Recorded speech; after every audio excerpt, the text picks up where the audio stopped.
हिमाचल प्रदेश में चल रही वर्तमान सरकार से जनमानस खफा है, क्योंकि बेरोजगार नौजवान, कर्मचारी, न्यू पेंशन स्कीम और सैनिक तथा पूर्व सैनिक सभी खफा हैं। यह बात हमारी पार्टी हिमाचल पार्टी के प्रदेश संयोजक डॉक्टर राजन सुशांत ने बिलासपुर में पत्रकारों को संबोधित करते हुए कही। उन्होंने कहा कि इस समय निचले क्षेत्र के किसान, मजदूर, हर वर्ग वर्तमान व्यवस्था से परेशान हैं। दुकानदार और व्यवसायियों का बुरा हाल है। सरकार किसी भी व्यक्ति को राहत नहीं पहुंचा रही है और वर्तमान समय में विवेकहीन फैसले ले रही है। उन्होंने कहा कि यह कर्मचारी आंदोलन का ही प्रभाव है कि पेंशन को बढ़ाकर 9,000 और ग्रेच्युटी को बढ़ाकर 20 लाख किया गया है। उन्होंने मुख्यमंत्री को सलाह दी वह राजस्थान के मुख्यमंत्री से शिक्षा लें और ओल्ड पेंशन को लागू करें, क्योंकि राजस्थान में तो यह लागू कर दी गई है।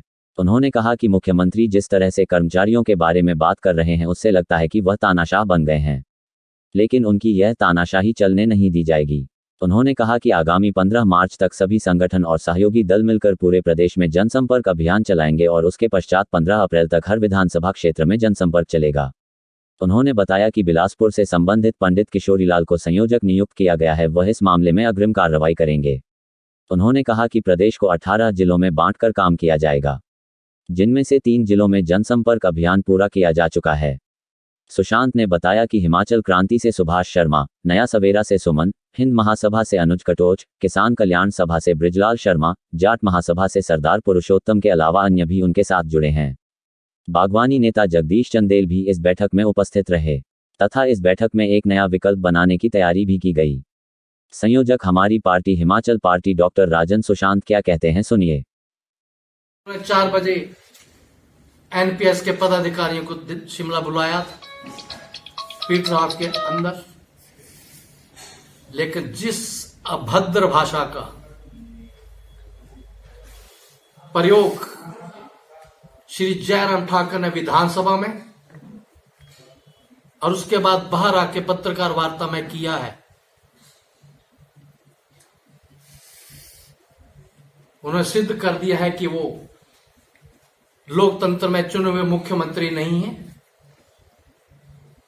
अपितु किसी राजतंत्र में राज कर रहे तानाशाह राजा हैं। जिस तरह से उन्होंने कर्मचारियों को धमकाया है,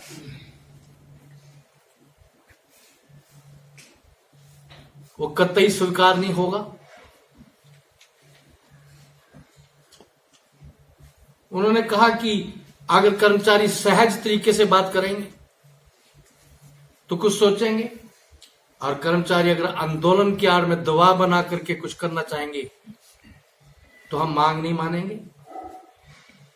और साथ ही धमकी दी है कि कर्मचारी हैं तो उनको अनुशासन की सीमा में रहना होगा, उन पर कार्रवाई भी हो सकती है।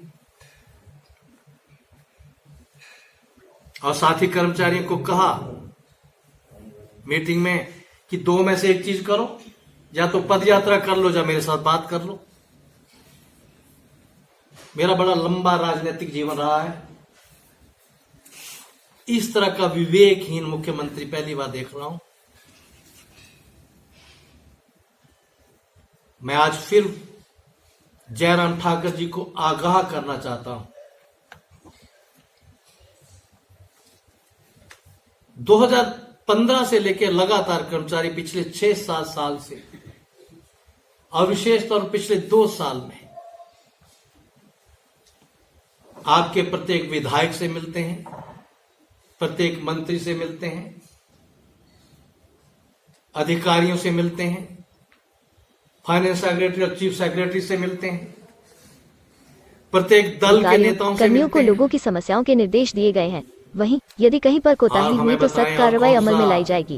क्या कहते हैं जिला परिषद अध्यक्ष कुमारी मुस्कान। हमें बताएं, हम वही तरीका अपनाएंगे। और कौन सा सहज तरीका होता है? हाथ जोड़े सबने, मांग पत्र दिए, रिक्वेस्ट की, 1000-1500 की पेंशन से हम भूखे मरने की नौबत में हैं, इससे ज्यादा क्या बोलना है? आपने कुछ नहीं किया। आंदोलन हुआ तो कुछ किया, अब पद यात्रा निकाली तो आप आज कह रहे हैं कि आंदोलन से नहीं डरेंगे। जयराम जी, आप कहते हैं मैं एक